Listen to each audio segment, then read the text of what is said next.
Manuscrito del programa original de la Sociedad Teosófica, Elena Blavatsky. A fin de no dejar lugar para equivocaciones, se le debe recordar a los miembros de la Sociedad Teosófica el origen de la sociedad en 1875. Enviada a los Estados Unidos en 1873 con el propósito de organizar un grupo de trabajadores en el plano psíquico, 2 años después la escritora recibió órdenes de su maestro instructor de formar el núcleo de una sociedad regular cuyos objetivos fueron enunciados de forma general de la siguiente manera. 1. Hermandad universal. 2. No hacer distinción entre los miembros debido a razas, credos o posiciones sociales, sino que cada miembro tendría que ser juzgado y tratado por sus propios méritos personales. 3. Estudiar las filosofías del Oriente, especialmente las de la India, presentándolas gradualmente al público en varias obras que interpreten las religiones esotéricas a la luz de las enseñanzas esotéricas. 4. Oponerse al dogmatismo materialista y teológico en toda forma posible, demostrando la existencia de fuerzas ocultas desconocidas para la ciencia en la naturaleza y la presencia de poderes psíquicos y espirituales en el hombre, tratando al mismo tiempo de ampliar los puntos de vista de los espiritistas o espiritualistas, demostrándoles que hay otros agentes, muchos otros, trabajando en la producción de fenómenos además de los espíritus de los muertos.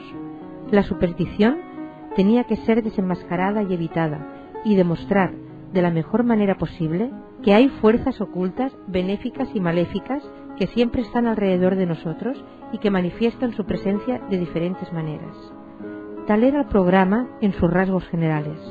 No se les dijo a los 2 fundadores principales lo que tenían que hacer o cómo tenían que lograr y alentar el crecimiento de la sociedad y obtener los resultados deseados, ni tampoco se les dieron ningunas ideas definidas respecto a su organización externa, la cual fue dejada completamente en sus manos. Por lo tanto, ya que la abajo firmante no tenía capacidad para el trabajo mecánico, de formación y administración de una sociedad, la organización de esta última quedó en manos del coronel H.S. Olcott.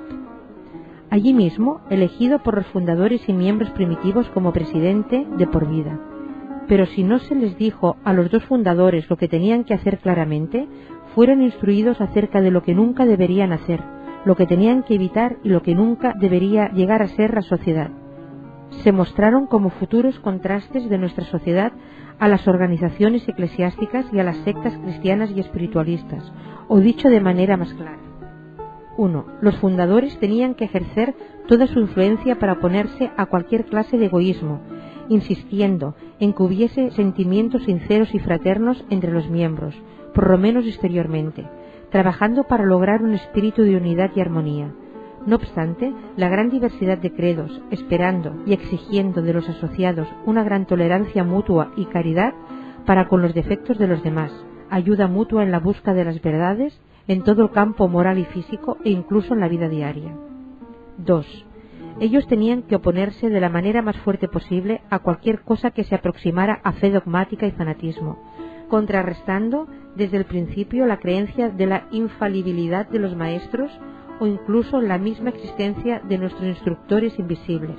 Por otro lado, ya que se pedía un gran respeto por los puntos de vista privados y credos de todo miembro, cualquier asociado que criticara la fe o creencia de otro asociado, hiriendo sus sentimientos o haciendo valer su opinión no solicitada de manera arrogante y irreprensible, incurría en expulsión. Aunque el consejo mutuo amistoso era un deber, al menos que éste no se aceptara. Tenía que ser alentado el más grande espíritu de libre investigación sin ninguna traba. Primero la teosofía y la organización después. Son desde luego palabras de oro. Sin embargo, ¿quién habría escuchado ahora algo acerca de la teosofía si no se hubiera organizado su sociedad de acuerdo a su espíritu y que un deseo por ella hubiera penetrado en todo el mundo? ¿Y habrían sido alguna vez enseñadas y estudiadas la filosofía Vedanta y otras filosofías indias en Inglaterra, fuera de los muros de Oxford y Cambridge, si no hubiese sido por esa organización que las pescó como perras olvidadas en el océano del olvido y la ignorancia y las presentó ante un mundo profano? Y lo que es más, queridos hermanos y críticos, ¿habrían sido alguna vez conocidos los exponentes indios de esta sublime filosofía fuera de los muros de Calcuta, Si no hubiese sido por los fundadores que, obedientes a las órdenes recibidas, forzaron ante los dos centros más civilizados y cultos de Europa, Londres y París, el reconocimiento de la admirable erudición y filosofía de esos exponentes, verdaderamente es más fácil destruir que construir. Las palabras anti-teosófico y anti-hermanable siempre están sonando en nuestros oídos. Sin embargo, será difícil encontrar en abundancia actos y palabras verdaderamente teosóficos entre aquellos que usan ese reproche con mayor frecuencia. No obstante, lo insignificante y limitado del camino de las buenas acciones, este siempre será teosofía, y siempre tendrá más peso que el discurso hueco y jactancioso, puesto que las teorías, sin ninguna aplicación práctica, son, en el mejor de los casos, meramente filosofía. La teosofía es una ciencia todo abarcante, y son muchos los caminos que conducen a ella, tan numerosos como lo son sus definiciones, las cuales comenzaron con lo sublime durante los días de Amonio Sacas y terminaron en lo ridículo con el diccionario Webster. No hay razón para que nuestros críticos se otorguen el derecho de conocer solo ellos lo que es la teosofía y definirla.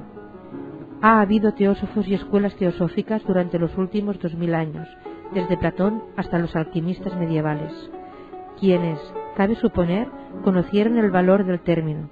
Por lo tanto, cuando se nos dice que la cuestión a ser considerada no es si la sociedad teosófica está haciendo el bien, sino si está haciendo esa clase de bien que amerita llevar el nombre de teosofía, nosotros le damos la vuelta y preguntamos: ¿y quién va a ser el juez de esta cuestión debatida? Hemos oído de uno de los más grandes teósofos que jamás hayan vivido asegurar a su audiencia que cualquiera que diese un vaso de agua fría a un pequeño en su nombre, en el de la teosofía, tendría una mayor recompensa que todos los escribas eruditos y fariseos.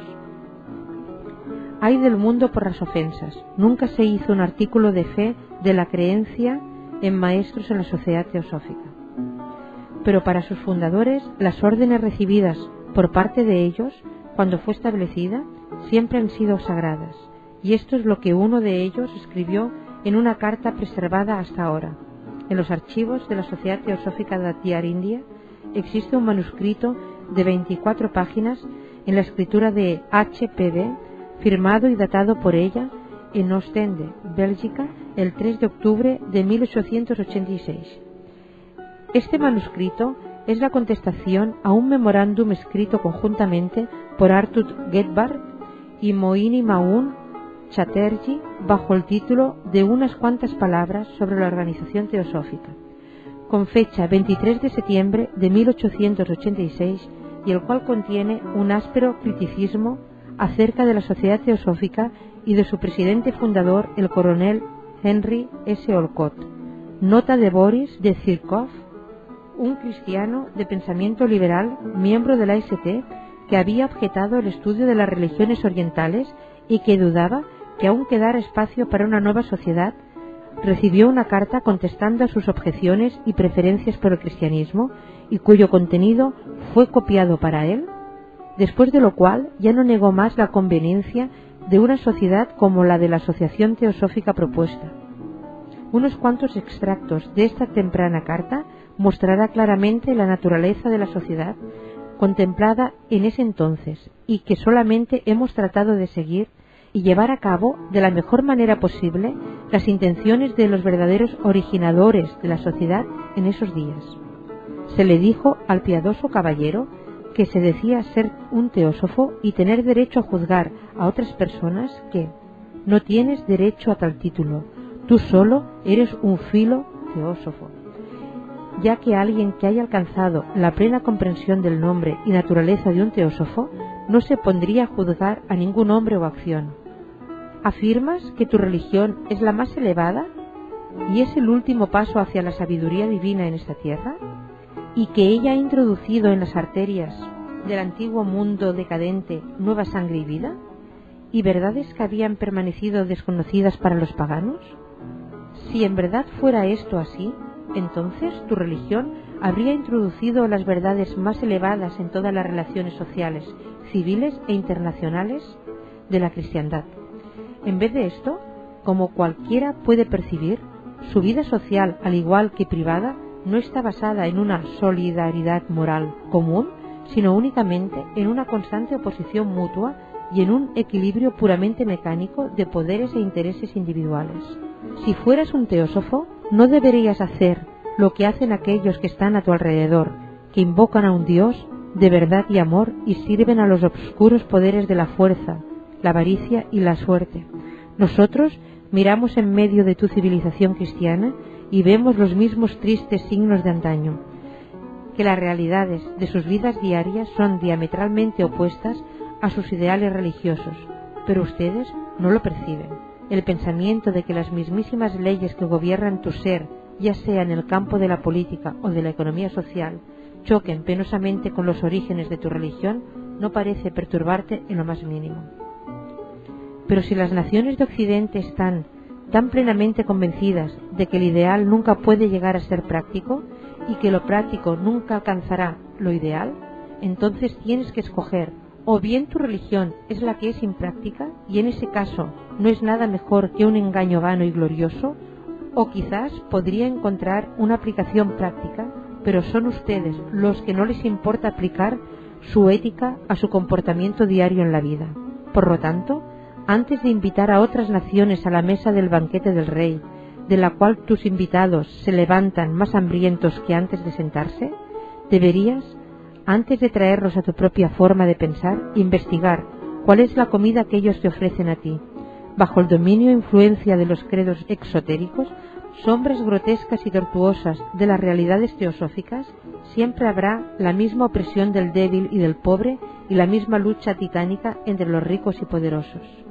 Es sólo la filosofía divina, la fusión espiritual y la psíquica del hombre con la naturaleza, la que al revelar las verdades fundamentales que yacen escondidas bajo los objetos sensibles y de percepción, pueden promover un espíritu de unidad y armonía.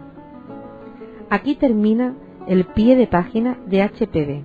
Ver la continuación de esta carta en la última parte de este artículo bajo el título Algunas palabras para la vida. La teosofía enseña para empezar el cultivo, la enseñanza y el refinamiento mutuo antes que el cultivo y la enseñanza de sí mismo. La unión hace la fuerza. Es reuniendo a muchos teósofos con el mismo modo de pensar en uno o más grupos y haciéndolos que se unan estrechamente por el mismo lazo magnético de unidad fraterna y simpatía, que pueden lograrse mejor los propósitos de desarrollo mutuo y progreso en el pensamiento teosófico. El cultivo de sí mismo es para hatha yogis aislados, independientes de cualquier sociedad y que tienen que evitar la asociación con seres humanos, y esto es un egoísmo triplemente destilado, ya que para que exista verdadero avance moral, allí donde 2 o 3 estén reunidos, en nombre del espíritu de la verdad, allí ese espíritu de la teosofía estará entre ellos. El decir que la teosofía no tiene necesidad de una sociedad, un vehículo y un centro para ella, sería como afirmar que la sabiduría de las edades coleccionada en miles de volúmenes en el Museo Británico no tuviera necesidad ni del edificio que la contiene, ni de las obras en las que se encuentran. La ST, Sociedad Teosófica, no puede ser destruida como cuerpo. Esto no está en el poder de los fundadores o de sus críticos, y ni amigos ni enemigos podrán causar la ruina de aquello que está condenado a existir, no obstante las equivocaciones de sus jefes. Aquello que fue generado a través de y fundado por los maestros superiores y bajo su autoridad, por no decir bajo su instrucción, debe existir y existirá. Cada uno de nosotros y todos recibiremos su karma por ello, pero el vehículo de la teosofía se mantendrá indestructible y sin poder ser destruido, ya sea por la mano de hombre o diablo. Diaria escrita por un maestro de sabiduría. No sabemos cuál de los maestros haya escrito estas líneas, las cuales son citadas por HPV. En este artículo, nota del traductor.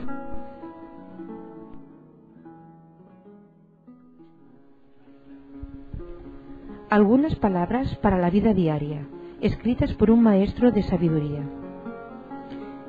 Es sólo la filosofía divina, la fusión espiritual y psíquica del hombre con la naturaleza, la que al revelar las verdades fundamentales que yacen escondidas bajo los objetos sensibles y de percepción, puede promover un espíritu de unidad y armonía a pesar de la gran diversidad de credos antagónicos.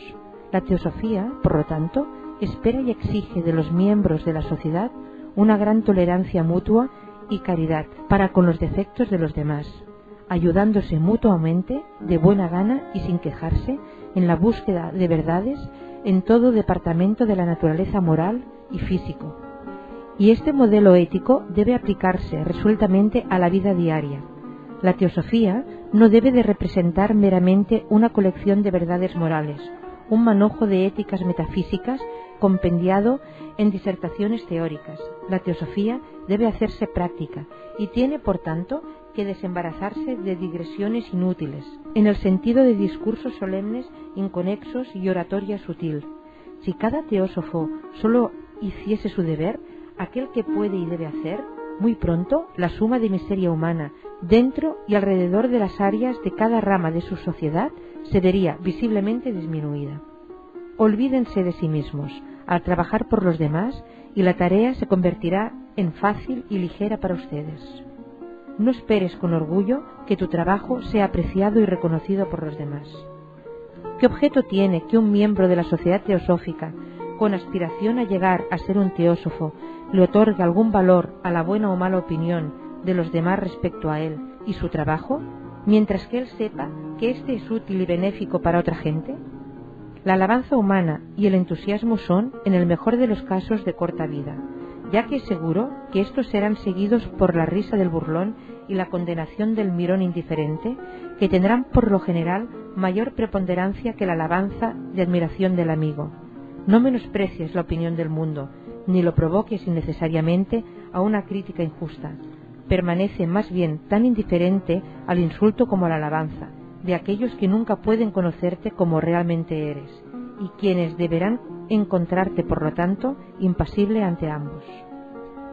Permanece más bien tan indiferente al insulto como a la alabanza de aquellos que nunca puedan conocerte como realmente eres, y quienes deberán encontrarte, por lo tanto, impasible ante ambos. Siempre coloca la aprobación o condena de tu propio ser o sí interior por arriba de las multitudes. Aquellos de ustedes que quieran conocerse en el espíritu de verdad, aprendan a vivir solos, aun en medio de grandes multitudes que a veces puedan circundarlos. Busca comunión y comunicación solamente con el Dios dentro de tu propia alma. Solo presta atención a la alabanza o reproche de esa deidad que nunca puede ser separada de tu verdadero sí o ser, ya que ella es en verdad ese Dios mismo, llamado la conciencia superior. Sin dilación, pon en práctica tus buenas intenciones, sin dejar que una sola permanezca solamente como una intención, sin esperar mientras tanto ninguna recompensa, ni siquiera el reconocimiento por el bien que hayas hecho. La recompensa y el reconocimiento están en ti mismo y son inseparables de ti, ya que es sólo tu ser o sí interno el que puede apreciarlos en su verdadero grado y valor. Dado que cada uno contiene dentro del recinto de su tabernáculo interior la Corte Suprema, el fiscal, el defensor, el jurado y el juez, cuya sentencia es la única inapelable, ya que nadie puede conocerte mejor de lo que tú te conoces a ti mismo. Una vez que has aprendido a juzgar a ese ser o sí por la luz, nunca titubeante, de la divinidad interior de tu conciencia superior, deja entonces que las masas, que nunca pueden conocer tu verdadero ser, condenen tu ser exterior de acuerdo a sus propias falsas luces. La mayoría del público areópago está formada generalmente por jueces autonombrados, que nunca han hecho una deidad permanente a ningún ídolo, salvo a sus propias personalidades, sus síes o seres inferiores, ya que aquellos que en su ocupación diaria tratan de seguir su luz interior nunca se les encontrará juzgando, y mucho menos condenando a aquellos más débiles que ellos mismos. ¿Qué importa entonces que éstos te condenen o te alaben, te humillen o te exalten sobre un pináculo? Ellos nunca te comprenderán de una o de otra forma. Podrán convertirte en un ídolo mientras te imaginen como un fiel espejo de ellos mismos sobre el pedestal o altar que ellos han erigido para ti, y mientras que los diviertas o los beneficies. No puedes esperar ser para ellos más que un fetiche temporal, que sucede a otro fetiche recientemente derribado, y seguido a tutumo por otro ídolo. Deja, por lo tanto, que aquellos que crearon ese ídolo lo destruyan cuando gusten, derribándolo con tan poco motivo como el que tuvieron para levantarlo. Tu sociedad occidental ya no puede vivir más sin sus califas de una hora, como tampoco pueden adorar a uno por un periodo más largo, y cada vez que rompe un ídolo y luego lo ensucia de lodo, no es al modelo, sino a la imagen desfigurada creada por su propia sucia fantasía y que ha dotado de sus propios vicios, lo que la sociedad destruena y rompe. La teosofía solo puede encontrar expresión objetiva en un código de vida todo abarcante, completamente impregnado del espíritu de tolerancia mutua, caridad y amor fraterno. Su sociedad, como cuerpo, tiene una tarea frente a ella, la cual, al menos que sea llevada a cabo con la mayor discreción, hará que el mundo de los indiferentes y egoístas se alce en armas en contra de ella. La teosofía tiene que combatir a la intolerancia, el prejuicio, la ignorancia y el egoísmo, escondidos bajo la capa de la hipocresía. Tiene que arrojar toda la luz que pueda desde la antorcha de la verdad, la cual ha sido confiada a sus siervos. Debe hacer esto sin miedo o vacilación, sin temer reprobación o condenación alguna.